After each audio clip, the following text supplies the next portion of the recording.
A gente conversa então nesse momento com o Diogo Schelp, o nosso comentarista aqui da Jovem Pan, para continuar repercutindo, né, essa decisão do TRF4 de suspender ou de revogar, melhor dizendo, a prisão preventiva do ex-presidente da Câmara, Eduardo Cunha.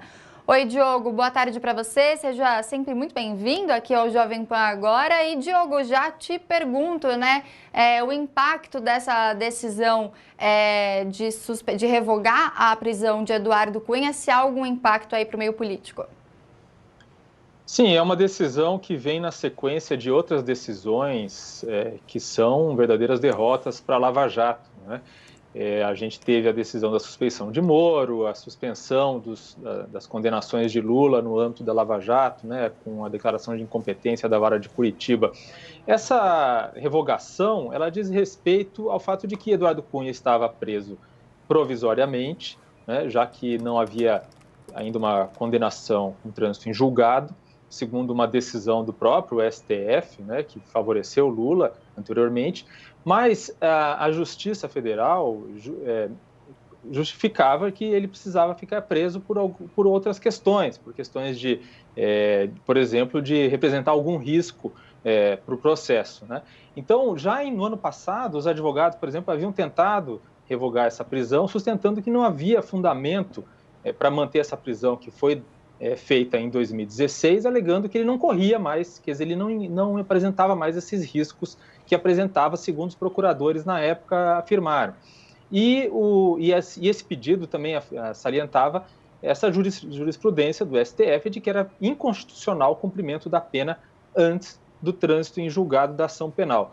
Então, essa decisão, obviamente, ela não faz com que ele não suspende as condenações de Eduardo Cunha.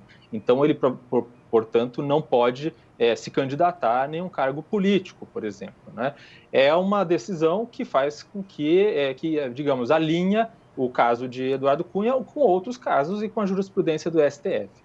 Considerando isso que você comentou agora, Diogo, você acredita que então houve talvez uma demora, enfim, alguma brecha aí no meio jurídico, no sentido de não confirmar essa prisão, essa condenação, e aí acabou, como os advogados até mesmo argumentaram, né, nesse pedido de habeas corpus, que foi então atendido por unanimidade no TRF4, de que não havia motivos para ele ficar preso por tanto tempo em uma prisão preventiva, né? Mas então ali a justiça deveria então ter confirmado essa decisão, é isso?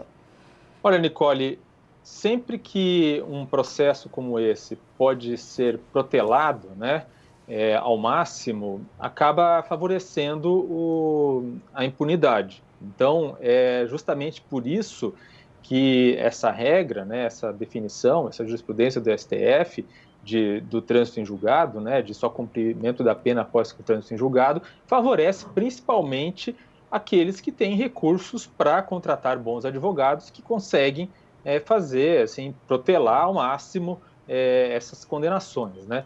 Mas, de fato, essa decisão, se for essa, né, e de fato essa a justificativa, ela está de acordo com a jurisprudência. Então, não há o que contestar nessa decisão especificamente. Agora, há um impacto político, né? E há todo um contexto, e esse contexto político possivelmente também ajuda, né, com essa decisão, que é esse contexto de enfraquecimento dos processos, né, que foram originados pela Operação Lava Jato. E isso inclui, obviamente, essas decisões recentes do STF em relação aos processos de Lula e em relação a Sérgio Moro. Lembrando que o próprio Eduardo Cunha foi condenado por Sérgio Moro, né? Então, é aquela coisa, a gente já vinha falando antes, né?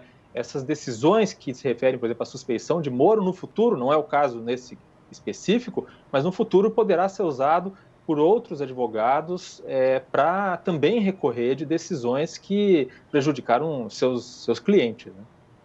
E você acredita, até a Amanda Klein estava comentando isso com a gente, né, de que Eduardo Cunha tem ali outros processos aos quais ele responde. Esse especificamente, eu quero até pegar aqui, diz respeito aí a uma solicitação de pagamento de 1.300.000 francos suíços em propina para a exploração da Petrobras em um campo de petróleo no Benin, na África. Então, por isso que ele foi preso, né, em relação a esse processo, mas ele responde a outros.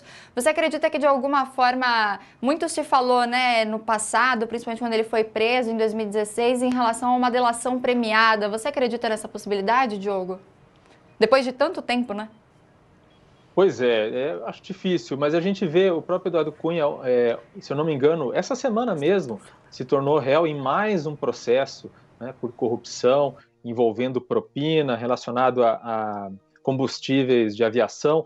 Então, é claro que ele continua aí na fogueira, digamos assim, né? Esse episódio especificamente não torna Eduardo Cunha, de uma hora para outra, inocente. A gente falou agora com o Diogo Schelp, nosso comentarista aqui da Jovem Pan. Obrigada mais uma vez, Diogo, pela participação. Boa tarde para você. Boa tarde, até mais.